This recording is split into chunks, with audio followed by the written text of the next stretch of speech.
Nelle ultime 2 settimane di novembre, più di 1 miliardo di euro abbandonerà tasche e portafogli dei contribuenti padovani per saldare varie scadenze fiscali. Se allarghiamo lo sguardo all'intera regione, poi la cifra sale a 5 miliardi. Quindi, secondo la provocazione lanciata da Confapi, in 15 giorni il Veneto pagherà il reddito di cittadinanza all'intero Sud Italia. È chiaro che non sono i soldi di oggi che andranno a pagare tutto il reddito di cittadinanza del Sud dell'anno prossimo, perché i numeri questi sono. Però è il concetto, no? Cioè, attenzione che qua c'è qualcuno che lavora e produce reddito e paga le tasse, e questi soldi poi in parte verranno dati a chi non lavora e avrà un reddito senza produrre, il che è una condizione magari locale di difficoltà, ok, ma i sistemi per migliorare questa situazione di sicuro ce ne sono di diversi.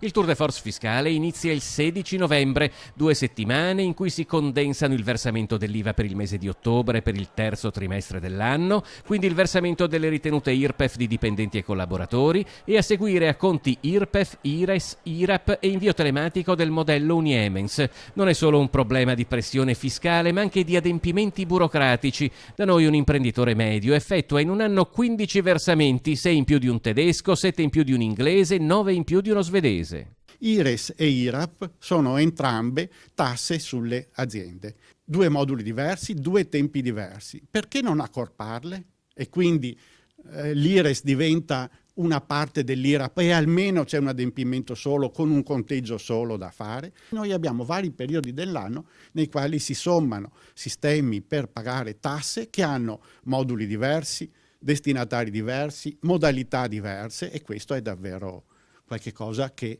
ulteriormente rispetto alla tassazione già molto alta in Italia appesantisce il lavoro delle imprese italiane.